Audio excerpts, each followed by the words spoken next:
हे रोप काय काय आहे ना सांगतो मी तुम्हाला सर्व. मित्रांनो नमस्कार. आज आपण अहमदनगर म्हणजे अहिल्यानगरमधील वाळकी या ठिकाणी आलेलो आहे. शरद दादा आहेत, त्यांनी आपल्याकडनं रोपं घेतले होते. आज त्यांच्या बागेमध्ये आलेले मित्रांनो. एक 8-10 दिवसापूर्वी त्यांचे फोन चालू होते की 2 महिन्यापूर्वी त्यांनी आपल्याकडनं रोपं घेतलेले आहेत आणि लागवड पण केलेली आहे. तर साहजिकच आहे की नवीन लागवड केल्यानंतर मित्रांनो की बरेचसे प्रश्न अनुत्तरित असतात. काय कसं करायचं काय कळत नसतंय.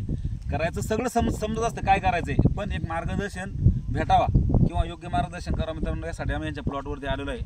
2018 पासून मित्रांनो शेवगा शेती करत आहे. आल्यानंतर पाहिलं मित्रांनो की अंतर पण व्यवस्थित आहे. सांगितल्याप्रमाणे 2 झाडामध्ये अंतर 12 फूट, झाडामध्ये अंतर 6 फूट. 12 फूट का ठेवलंय म्हणजे ट्रॅक्टर चालण्यासाठी, अंतर पिकअप पण घेण्यासाठी किंवा नंतर आपल्या शेंगा तोडायला कोणतीही अडचण येणार नाही. सुरुवातीला यांनी काय केलेलं आहे हे पहा. लागवड केल्यानंतर 3 फुटावरती शेंडा स्टॉप केलेला आहे. सांगितल्याप्रमाणे त्याला बगल फुटावर मित्रांनो निघण्यास सुरुवात झालेली आहे. तर ह्या व्हिडिओमध्ये मित्रांनो काही आपण ज्यांना सांगितल्याप्रमाणे किंवा त्यांनी केलेलं आहे, काही 2-3 गोष्टी त्यांच्याकडनं राहून पण गेल्या आहेत, त्यांना मी या व्हिडिओमध्ये सांगणार आहे. जेणेकरून ते तुम्ही मित्र पाहत असाल तुम्हाला पण समजून येईल की आत्ता पण आपण ज्या स्टेजला जी छाटणी केलेली आहे याच्यामध्ये आपल्या पण काय मित्रांनो चुका झालेल्या आहेत का. तत्पूर्वी आपण या दादांचं पूर्ण नाव, गाव, तालुका, जिल्हा विचारून घेऊया आणि नंतर आपण यांच्या या बागेबद्दल आपण बोलूया. तुमचं पूर्ण नाव सांगा दादा. माझं नाव शरद भाऊसाहेब कासार, राहणार वाळकी, तालुका जिल्हा अहिल्यानगर. ठीक आहे. ओके मित्रांनो, तर साधारणपणे 1 ते 1.25 एकर क्षेत्र आहे. याच्यामध्ये आपण 12x6 वरती लागवड केली. 700 ते 750 रोप याच्यामध्ये मित्रांनो हे बसलेले आहेत. मित्रांनो सुरुवातीला मी सांगतो शरदादा इकडे, मी सुरुवातीपासून तुम्हाला सांगत असतो की ज्यावेळेस आपण शेवग्याची लागवड करत असतो ना बाबा, की ती सरी पाडणं गरजेचं का असतंय हे आता तुमच्या लक्षामध्ये आलंय की सरी पाडली असते तर काय झालं असतं. सरी पाडल्यास मित्रांनो काय झालं असतं हे बघा. आता हे झाड आपण पाहतो, त्या झाडाला मनावाशी मित्रांनो भर लागलेली नाही किंवा झाड थोडं वरचीवर आधांतरी हे बघा माती लागली. हे झाड पण पहा थोडं जरा आधांतरी.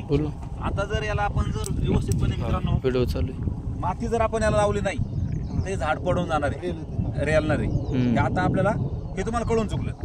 ठीक आहे, वेळ वायाला गेलेला नाही. मी तुम्हाला सांगतो आता काय करायचं हे पहा. आणि दुसरा विषय असा होता की हे पहा, ज्या वेळेस मित्रांनो यांना मी सांगितलेलं होतं की आपण ठिबक करत असतो, पाण्याचं नियोजन करत असतो, त्यावेळेस इनलाईन करणं गरजेचं होतं. मी पण तुम्हाला पण सांगितलं होतं. पण यांना आजूबाजूचे म्हणा किंवा हे केल्यामुळे यांनी हे ऑनलाईन ड्रिपर टाकलेलं आहे. तर याचं काय होतं मित्रांनो, हे पण चांगलं आहे, नाही असं नाही. पण विषय काय होत असतो की ज्या ठिकाणी आपण हे पाणी पडतं ना ते साईडला न पसरता ते डायरेक्ट खाली जातं, बरोबर. ज्या ठिकाणी मग आजूबाजूचे मुळं पाण्याच्या शोधामध्ये त्या ठिकाणी येतात. तर यावेळेस आपण काय करूया, झाडं तुमच्या आणखी लहान आहेत, एवढा मातीला भर लागून झाली की आपण एवढं वेळ याच्यावर आपण ॲडजस्ट करू. पण पुढच्या वेळेस आपण मी सांगतो तुम्हाला पुढच्या वाराला काय करायचं. तर मित्रांनो आता याला काय करायचं आहे, जे बाय नवीन शेतकरी मित्र असतील शरदात या इकडे, काय हे नाही करायचं, जे आपले नवीन मित्र असतील त्यांचा असा बाग असेल, त्यांनी जर या ठिकाणी बागेला जर माती लावलेली नसेल तर काय करायचं मित्रांनो, हे पहा हे दोन्ही साईडचा बेड आहे. शरद दादा ह्या साईडने खाली बसतो, ह्या साईडने तुमच्याकडे लेंडी खत असेल, कोंबड खत असेल, शेणखत असेल. पण आता तुम्ही कोंबड खत याला काही देऊ नका. लेंडी खत असेल किंवा तुमचं शेणखत असेल तर काय करायचं, झाडं थोडी लहान आहेत, जास्त मोठे मग खतं टाकायचे नाही. या साईडनी अर्ध गमेलं झाडापासून 1 ते 1.5 फुटापर्यंत एवढं अंतर सोडून अर्धा फूट इकडनं, सेम अर्धा फूट त्या साईडने, बरोबर. मग याच्यानंतर तुम्हाला थोडेफार आपले रासायनिक खतं कोणते द्यायचे, 10-20 असेल किंवा 14-15 असेल तुमच्या उपलब्धतेनुसार 100-100 ग्रॅम टाकून द्या. आणि बाकीचा काय डोस आहे हा मी तुम्हाला जाताना हा लिहून देतो. विषय असा आहे की सुरुवातीला जर आपण पहिल्यापासून जर कोणत्याही फळबागाकडे व्यवस्थित लक्ष दिलं मित्रांनो तर पुढं कोणत्या अडचणी आपल्याला येत नाही. त्यामुळे शिल्लक गोष्टी आपण लक्ष देणं गरजेचं असतंय. बाग खरंच छान आहे, 2 महिन्यापासूनची लागवड आहे. झाडाची उंची पण एकदम व्यवस्थित आहे. स्टंप पण मित्रांनो आता मजबूत होणार आहे. आणि आणखी एक काय करा मी सांगतो तुम्हाला, शेंडा स्टॉप केलेला आहे. शेंडा स्टॉप केल्यानंतर काय करा तुम्ही की खालच्या त्या 4-4, 5-5 जे फांद्या आहेत त्या तुम्ही कट करा. मी सांगतो कोणत्या प्रमाणे कट करायचं. इकडे आता शेंडा कट केल्यानंतर साधारणपणे हे खाली जे एक्स्ट्रा जे आलेलं आहे मित्रांनो हे तुम्ही कट करा. कारण हे आपल्याला कोणत्याही प्रकारच्या उपयोगाचं नाही आहे. याने काय होतं की जेवढं ते जमिनीला तुमच्या लागणार आहे तेवढं जमिनीमध्ये येणार डावणी असेल बुर्री असेल हे आपल्या बागेला लागणार आहे.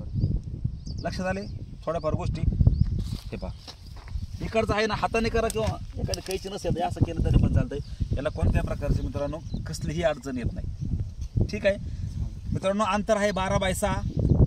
2 सरीमधलं अंतर 12 फूट, झाडामधलं अंतर 6 फूट. 3 फुटाचा शेंडा कट केला. 3 फुटाचा शेंडा कट केल्यानंतर बेसल डोस कोणता भरायचा आहे हे तुम्हाला मी सांगितलं. शेणखत भरायचं आहे हे पण सांगितलं. फवारणी आता याला फक्त आळी सोडून याला कोणतेही फवारणी करू नका. झाडाची खालची पानं हनुशेटीकडे जावा. झाडाची खालची पानं मित्रांनो ही पिवळी पडणार आहे. ही पानं पिवळी पडू द्या. याला अनावश्यक खर्च तुम्ही करू नका. काही झालं तरी सुरुवातीची येणारी ही पानं ही पिवळी पडत असतात. तर असं मित्रांनो जे काय माझ्या मित्रांना शेवग्याच्या संदर्भामध्ये काय अडीअडचणी शंका असतील मित्रांनो ते दिल्या नंबरवरती 10 ते 5 या वेळेतच फोन करणे. त्यानंतर मित्रांनो फोन हे उचलणं होत नाही माझ्याकडनं. असं मित्रांनो धन्यवाद.